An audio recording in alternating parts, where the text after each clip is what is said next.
En las sombras del poder venezolano, donde la corrupción se ha convertido en moneda de cambio y la justicia parece un sueño inalcanzable, surgen escándalos que trascienden las fronteras de la nación. La exfiscal general Luisa Ortega Díaz, exiliada en Madrid, ha sacado a la luz un nuevo capítulo en la interminable saga de corrupción del régimen de Nicolás Maduro.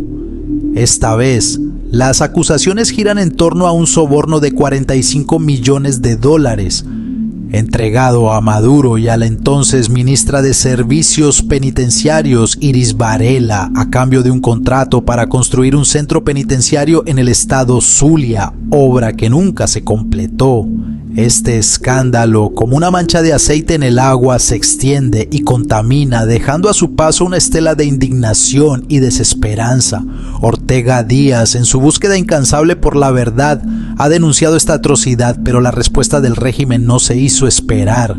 Ricardo José Morón Hernández, copropietario de la constructora Cresmo, presentó una demanda contra Ortega Díaz en Bogotá, acusándola de calumnias. La Fiscalía 127 de Bogotá incluso llegó a considerar abrir una investigación contra la exfiscal, en un intento por silenciar su voz y acallar la verdad que amenaza con destruir las bases podridas del régimen. La exfiscal, sin embargo, no se dejó intimidar. En su defensa, afirmó que mientras estaba al frente del Ministerio Público en Venezuela, había iniciado una investigación sobre los propietarios de Cresmo, así como sobre Iris Varela y Nicolás Maduro Guerra, también conocido como Nicolásito.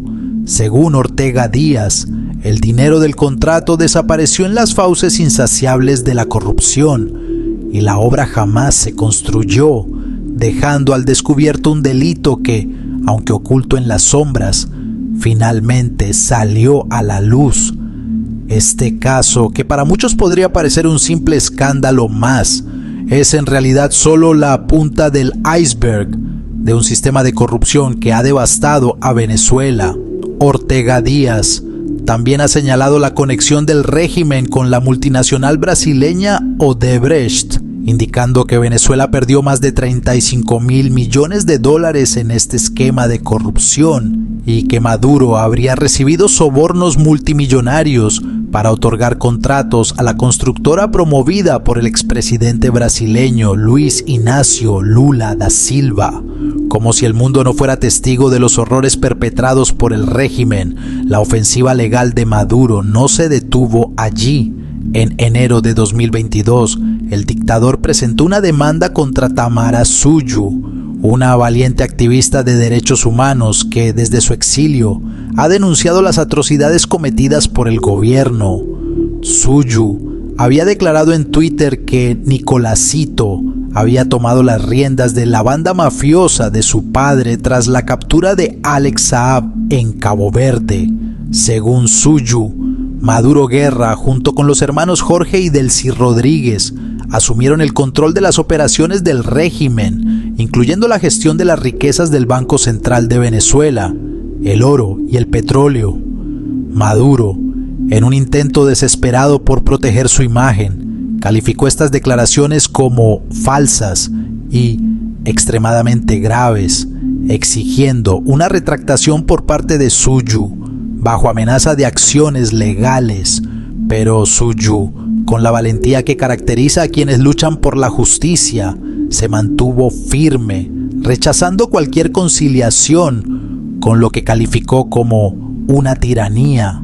En su defensa, afirmó que no tenía nada que conciliar con quienes han sumido a Venezuela en la peor crisis humanitaria del continente, denunciando las violaciones de derechos humanos, detenciones arbitrarias y la corrupción desenfrenada del régimen. Esta crónica es un recordatorio de que, aunque el régimen de Maduro intente silenciar a sus críticos, la verdad siempre encuentra su camino hacia la luz. Las revelaciones de Ortega Díaz y las valientes denuncias de Suyu son pruebas contundentes de la magnitud de la corrupción y las violaciones de derechos humanos perpetuadas por un régimen que ha convertido a Venezuela en un infierno en la tierra. La lucha por la verdad y la justicia no se detiene. A medida que más información sale a la luz, queda claro que las maniobras legales del régimen son solo un intento desesperado por ocultar sus crímenes, pero la historia, como un juez implacable, no olvidará ni perdonará, y algún día los responsables de tanto sufrimiento tendrán que rendir cuentas